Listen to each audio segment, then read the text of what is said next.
प्रधानमंत्री नरेंद्र मोदी ने दोहा में कतर के अमीर शेख तमीम बिन हमद अल तहानी के साथ महत्वपूर्ण द्विपक्षीय बैठक की। भारत कतर संबंध सुदृढ़ करने पर चर्चा। सरकार की प्रदर्शन कर रहे किसान संगठनों के नेताओं के साथ वार्ता अब से कुछ देर में 3 केंद्रीय मंत्री चंडीगढ़ पहुंचे। महाराष्ट्र विधानसभा अध्यक्ष राहुल नार्वेकर ने अजीत पवार गुट को असली राष्ट्रवादी कांग्रेस पार्टी घोषित किया।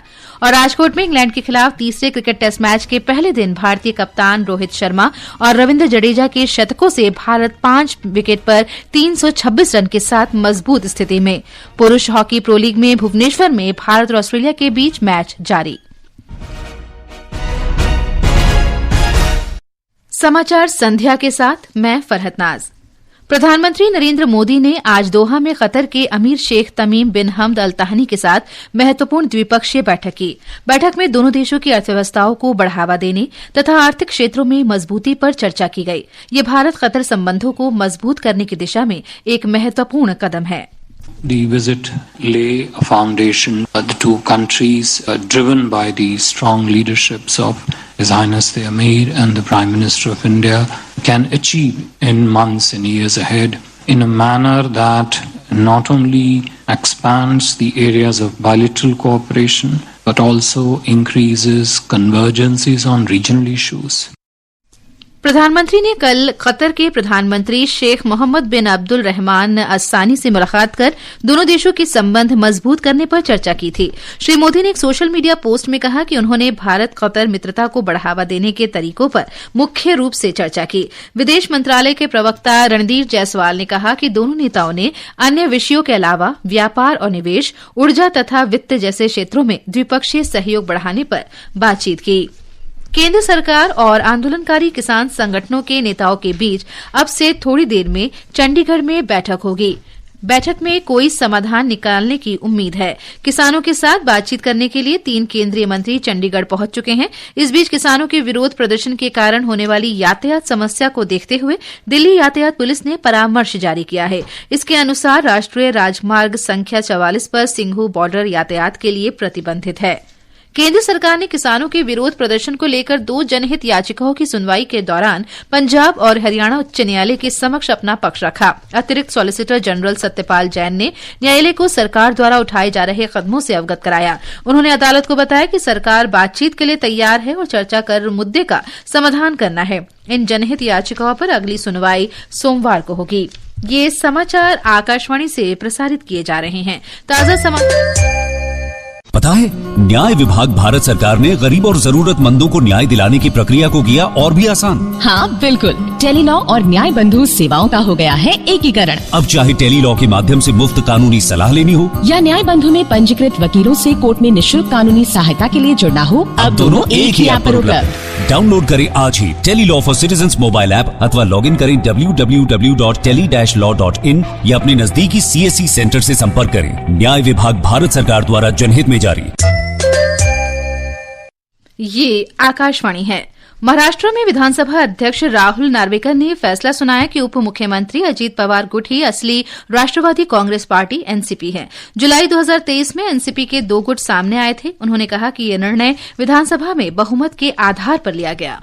विधायक अयोग्यता याचिकाओं पर अपना फैसला पढ़ते हुए महाराष्ट्र विधानसभा अध्यक्ष श्री राहुल नार्वेकर ने आज कहा कि सत्तारूढ़ गठबंधन में शामिल होने से पहले श्री अजित पवार के गुट की संख्या श्री शरद पवार के गुट से अधिक थी। अध्यक्ष ने कहा कि सभी विधायकों को अयोग्य ठहराने वाली मांग करने वाली याचिकाएं खारिज की जा रही है। उन्होंने कहा कि विधायकों को अयोग्य नहीं ठहराया जा सकता क्योंकि वे स्वेच्छा से राजनीतिक दल की सदस्यता नहीं छोड़ रहे हैं। श्री नार्वेकर ने कहा 30 जून और 2 जुलाई 2023 के बीच जो घटनाएं घटी वो स्पष्ट रूप से एनसीपी के भीतर पार्टी प्रकृति की थी और पार्टी के सदस्य 2 नेताओं यानी श्री शरद पवार और श्री अजित पवार के बीच बटे हुए थे। यह संघर्ष राजनीतिक दल के भीतर का मामला था। निवेदिता, आकाशवाणी समाचार, मुंबई।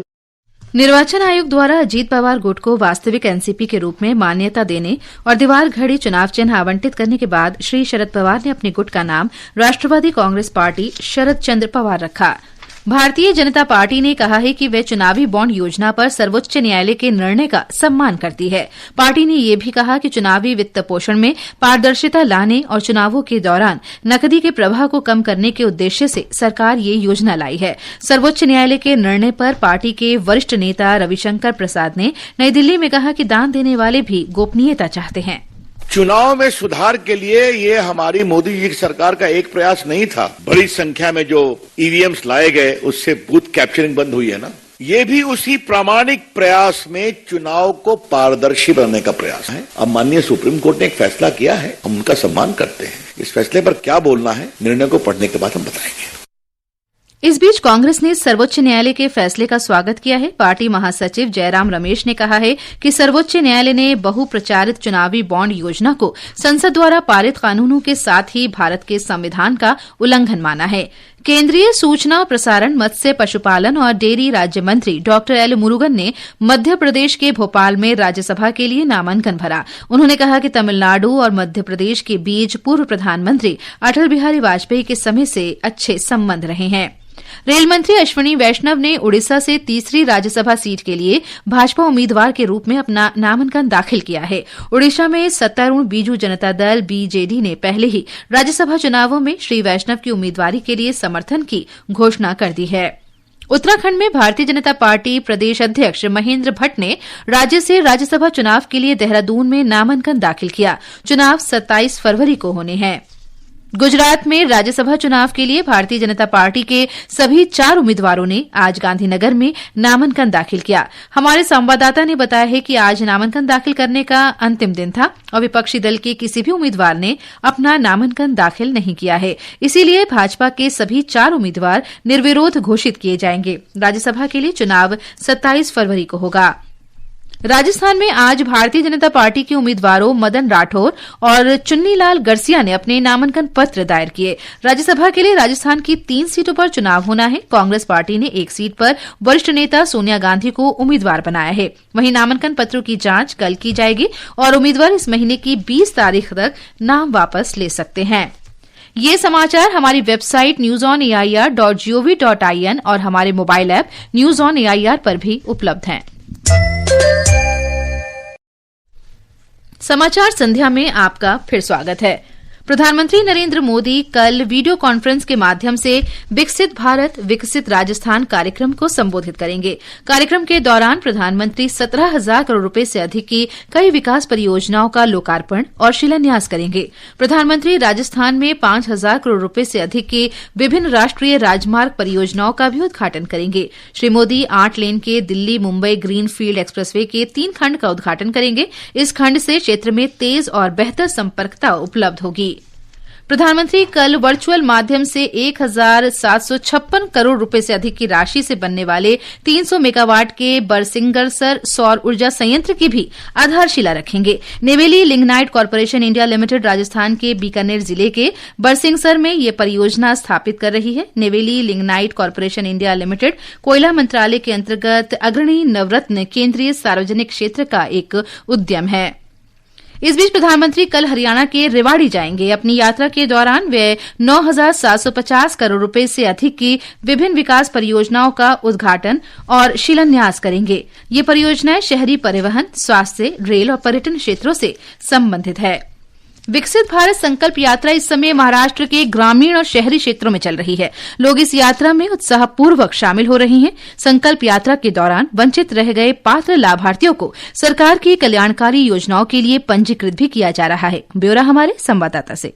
विकसित भारत संकल्प यात्रा का उद्देश्य नागरिकों को उनके लिए सुलभ कल्याणकारी योजनाओं के बारे में जागरूक और सशक्त बनाना है। इसमें नागरिकों की काफी रुचि और सक्रिय भागीदारी प्राप्त है, जो सामाजिक कल्याण और समावेशिता को बढ़ावा देने में इसके महत्व को उजागर करती है। मेरा नाम शोभा कैलाश कुंजे है और मैंने गोल्डन कार्ड बनाया है 5 लाख बीमा का। मुझे बनाकर हो गया मेरा कार्ड बना के, अच्छा लगा मुझे। मेरा नाम शिल्पा कुशल चिकिटकर है। मैंने गोल्डन कार्ड निकाला है तो मुझे ये 5 लाख का बीमा योजना बनाकर बहुत खुशी हुई। एक ही स्थान पर अनेक सुविधाओं तक पहुंचने की सुविधा की नागरिकों द्वारा विशेष रूप से सराहना की गई है। आकाशवाणी के लिए समरजीत ठाकुर, छत्रपति संभाजीनगर। उपराष्ट्रपति जगदीप धनखड़ ने कहा है कि भ्रष्टाचार और भाई भतीजावाद युवा नवोन्मेषी प्रतिभाओं के सबसे बड़े शत्रु हैं और योग्यता तथा स्थिरता के विपरीत हैं। श्री धनखड़ ने आज दिल्ली में हिंदू कॉलेज के 125वें संस्थापक दिवस समारोह को संबोधित किया। श्री धनखड़ ने कहा कि इस समय योग्यता का बोलबाला है और युवा अपनी क्षमता का पूरा उपयोग कर सकते हैं। Youth of today, youth of Amritkaal are marathon runners of Bharat at 2047. This march to Viksit Bharat must be your passion, mission and goal. I have no doubt you will achieve it.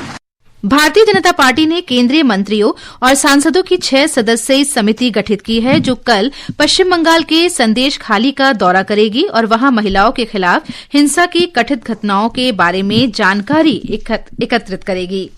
प्रधानमंत्री नरेंद्र मोदी इस महीने की 25 तारीख को आकाशवाणी पर मन की बात कार्यक्रम में अपने विचार साझा करेंगे। कार्यक्रम के लिए लोग अपने विचार और सुझाव माईगॉव पोर्टल और टोल फ्री नंबर 1800-11-7800 पर साझा कर सकते हैं। नंबर एक बार फिर सुन लें, 1800-11-7800 पर आप अपने विचार साझा कर सकते हैं। ये सुझाव 23 फरवरी तक भेजे जा सकते हैं।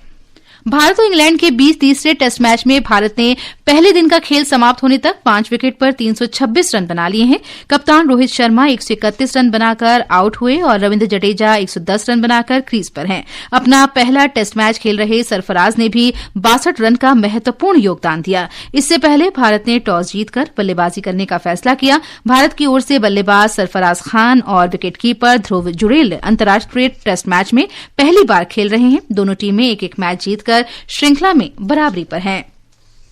भुवनेश्वर में FIH हॉकी प्रो लीग में आज भारतीय पुरुष टीम का मुकाबला ऑस्ट्रेलिया से हो रहा है। ताजा समाचार मिलने तक भारत 4-3 से आगे है। इससे पहले भारतीय टीम ने अपने पिछले मैच में नीदरलैंड के खिलाफ मुकाबला ड्रॉ होने पर पेनल्टी शूटआउट को अपने पक्ष में किया। भारतीय टीम का मुकाबला कल आयरलैंड से होगा। उधर महिला हॉकी प्रो लीग में कल ओडिशा के राउरकेला में भारत को विश्व की नंबर 1 टीम नीदरलैंड से 1-0 से हार का सामना करना पड़ा। भारतीय महिला टीम का सामना शनिवार को ऑस्ट्रेलियाई टीम से होगा।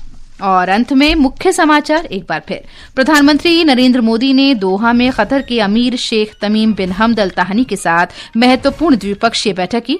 भारत कतर संबंध सुदृढ़ करने पर चर्चा। प्रदर्शन कर रहे किसान संगठनों के नेताओं के साथ वार्ता करने के लिए 3 केंद्रीय मंत्री चंडीगढ़ पहुंचे।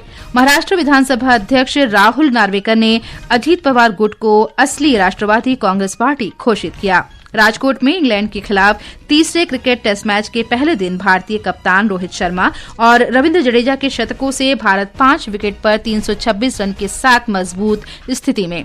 पुरुष हॉकी प्रो लीग में भुवनेश्वर में भारत और ऑस्ट्रेलिया के बीच मैच जारी। इसके साथ ही समाचार संध्या का ये अंक समाप्त हुआ।